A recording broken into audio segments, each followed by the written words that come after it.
Welcome back to another episode of College Cash Corner, the podcast where we help college students navigate the world of personal finance.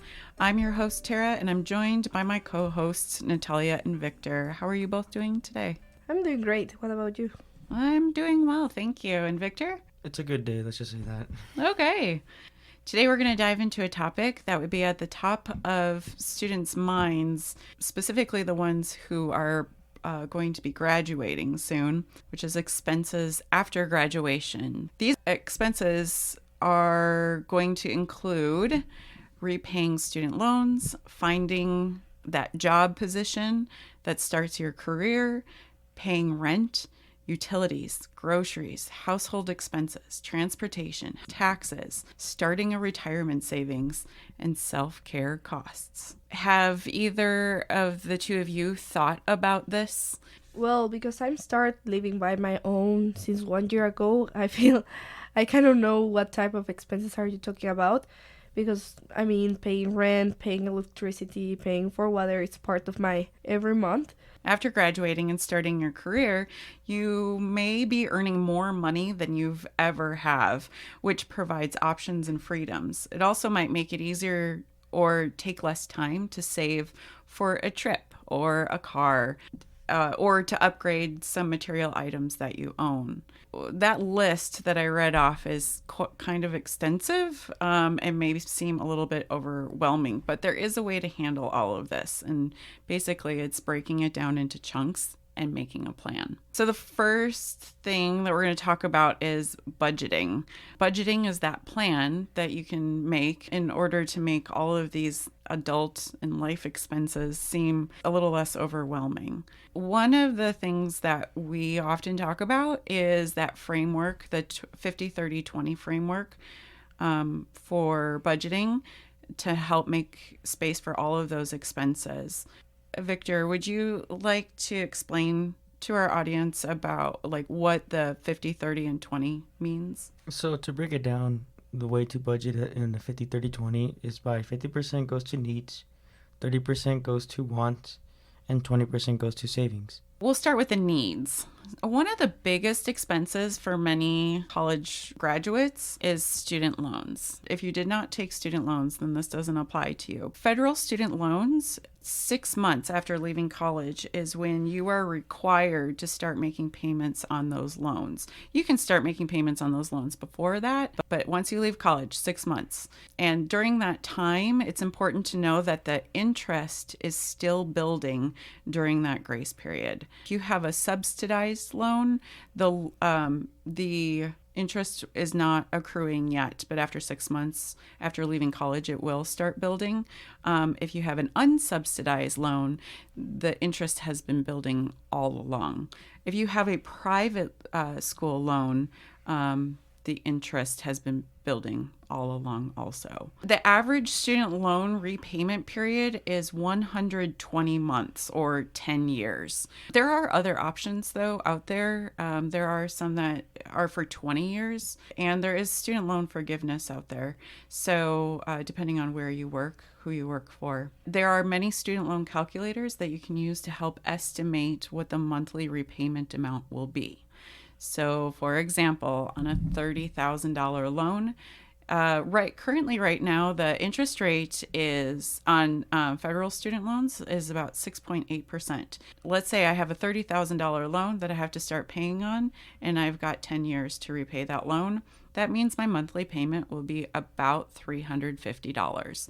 And this falls under needs because this is something that needs to be paid regularly and on time. And also it's important to consider how much are you going to get paid after you graduate.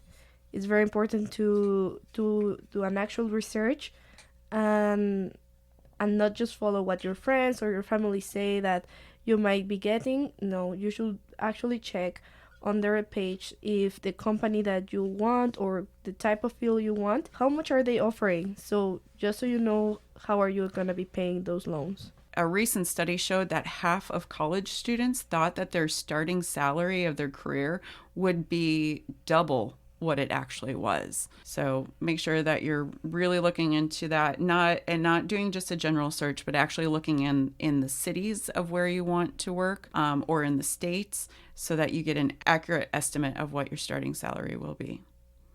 All right, our next need that you'll have to consider is job hunting. There's actually finances related to job hunting. The average length of time it takes for a college graduate to land a job in their field is 3 to 6 months. A degree increases your competitiveness in the job market, but does not guarantee you a job. Victor, what are some expenses related to job hunting that graduates need to consider?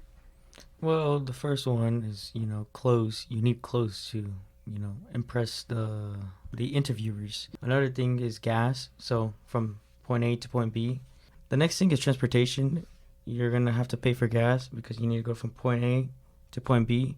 And another thing is you could hire professional people to assist you with your resume or cover letters. And the traveling costs it may also include something like if you're applying for, say, jobs out of state, you may be paying for plane tickets even to do those interviews. The nice thing about in today's world, though, a lot of times interviewing can be done virtually, so that can save some money on costs.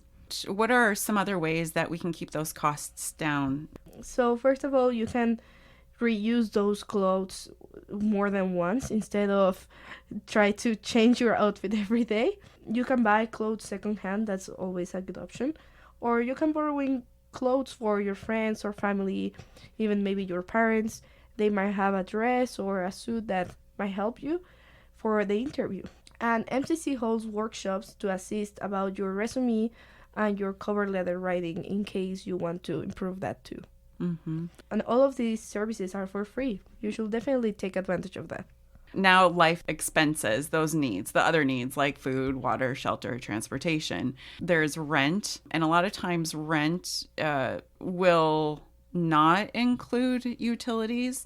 So then along with rent, you have electricity, water, internet, renter's insurance, and then also cleaning supplies for where you live. You got to keep yourself healthy, and so you keep a clean place to live. Natalia, you mentioned that you live on your own already. Mm-hmm. What do you pay in rent, and then what do you typically pay in utilities? So I pay $800 for my rent every month and about $75 on utilities. On utilities. Yeah. So near $900 a month total for everything. Right.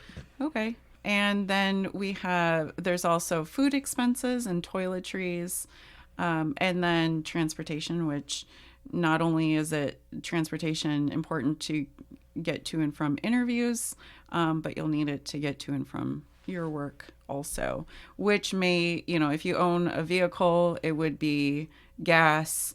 You would need some backup money for repairs and maintenance. You also need to have vehicle insurance. So those are things to keep in mind also. Something else that graduates need to be aware of is taxes. This is something that I found out that I didn't understand when I started my career. I got in a little bit of trouble with it. Not that I got in trouble with the, federal or state government. I went from getting a refund to owing money. That was a shock. Graduates need to understand how taxes work, especially when it comes knowing about deductions or credits that can help reduce your tax burden is important. And understanding just how the tax brackets work, so you can estimate, about how much in taxes per year that you will pay or owe. I put that under the category of needs because I don't know if you've ever heard the saying, there's two things guaranteed in life, death and taxes. All right, we'll move on to wants. Victor, can you remind us what % of our income goes to wants? It is about 30%. All right. So, we talk about saving money. There is a time and place to spend money, and it's to take care of yourself. And those are the personal expenses. It's your wants. It's what keeps life interesting and enjoyable. So this includes things like entertainment, dining out, hobbies, subscriptions or memberships. All of those things can add up pretty quickly. And at the time of spending that money, it might seem like, oh, $10 here, $20 there. That's not much. It can add up pretty quick. It's really important to prioritize and budget for these expenses, and spend what you can afford for your wants. I just will recommend our listeners to go back to one of our previous episodes where we talk about what type of personality you have when you spend money. It's very useful to understand how you spend, just so you know that you're spending in the right things, spending your money in things that you value. Don't get too carried away with your wants. I remember my friend, when he started getting a job in high school, literally his wants was like at 100%. All his money would just go to his wants, and that was not good. So, budget. Yeah, well, and I'm just impressed that you've kind of figured that out at a young age. Mm-hmm. I was near 30 years old when I realized, like, wow, I'm spending a whole lot of money on things that really don't matter to me. It was a little bit of a wake-up call. It's never too late to start and to realize that, and just take action in order to move forward. Okay, and then the last category is savings, right? So savings includes a few things. Savings includes building an emergency fund. The overall goal is to have 3 to 6 months of expenses easily accessible, so that if you were to lose your job, or there was a sickness that happens and you have to go to the doctor, or you end up in the emergency room, or you end up in the hospital, something like that, that this is money that you can easily get to that can help pay those expenses, those unexpected expenses. Another one, a really big one, is retirement savings. Now, if you're starting you're in your early 20s and you're thinking, I'm going to be working for like the next 40 years. I don't need to worry about this yet. Actually, it's in your best interest to start considering this retirement savings. Investing needs time. And so the more time you have between when you start investing and when you expect to retire, the compounding interest can grow. And eventually, you put your contributions in, but eventually your contributions are less of what helps that money grow, and it's more the compounding interest that takes over. So your money is working harder than you are to build that investment savings. If you're working in with a for-profit company, you probably have access to a 401k. A lot of companies will match up to a certain percentage or a certain amount that you put into the 401k. So that's literally free money. And also, you may have the opportunity to open an individual retirement account, an IRA. A lot of people have heard the term Roth IRA. And in fact, an IRA can be opened as long as you have earned income. You don't even have to wait till you start in your career. And then also saving towards financial goals. For instance, let's say you want to buy a different vehicle. This is where that 20% could go towards buying a vehicle or saving for a down payment on a house. So there's a lot of different things that fall under savings. One final thing that falls under savings is also paying off debt. So if you have credit card debt, that's something that you want to get rid of quickly, because it's very high. Credit cards are high interest. If you have student loans, yes, that's debt that you want to pay off. Credit card debt, something that you want to pay off quickly. For my college students out there that are trying to build an emergency fund, and you see the 3 to 6 months expenses, like you do the calculation, like, oh, that's too much. How the heck am I supposed to do that? Don't worry, you can start really simple. You could just start with $100 to start with, and then just keep building up from that and scale up. And what I mean by that is you can start with 100, then go to 500, then go to 1,000, and just keep going up until you get to 3 months expenses, and then to 6 months, which is the ideal goal. Just to recap of how do you manage all these expenses, right, is the best thing you can do, the best place to start, to have a budget. Know what your income is, know what all of your expenses are, and start tracking those expenses. Also, looking for ways that you can save, it always makes a difference. It's important to remember that graduates are not alone in this journey. Seeking guidance from financial mentors or career service can provide valuable insights resources, and support. Remember, College Cash Corner is here to help. We will continue to explore this topic in more depth, sharing tips and strategies to help college students to make informed financial decisions. Thanks for joining us today on College Cash Corner. We hope you found this episode on post-graduation expenses insightful. The financial literacy team is here to provide support and guidance to MCC students on their journey to improving and maintaining their financial knowledge. You can find us on MCC's financial aid website by clicking on the financial literacy section on the left side.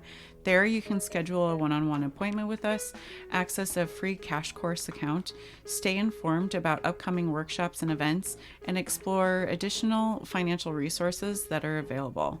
Until next time, take care and stay financially savvy.